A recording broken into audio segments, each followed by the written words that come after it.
So I celebrate the work that the American Baptists have done, going all the way back to the legacy of the talented 10th, establishing all those liberal arts schools, believing in education so that blacks could, liberal arts education, so that blacks could get that training to be able to read and study the Bible and teach it, and have pastors that were grounded in God's word so that they could evangelize and disciple their own people, because they were insiders that knew the culture, knew the vernacular. And so that talented 10th, and then being connected to their own alumni graduate of Morehouse, Martin Luther King, who was an example of how Reverend Dr. Martin Luther King opened the doors for other black pastors.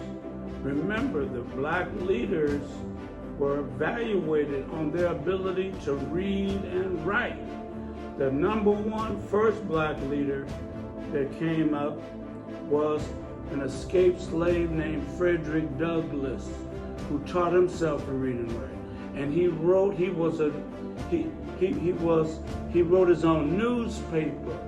He published his own newspaper so that he could circulate, and people were interested in how educated are they. Just illiterate blacks that just got manual skills, or can we talk with them on the intellectual level like we are? And then the next leaders were W.B. Du Bois and Booker T. They weren't ministers. None of those three were ministers. The minister, Reverend Dr. Martin Luther King, comes out of Morehouse. And this is an ABC product. Thank you, American Baptists.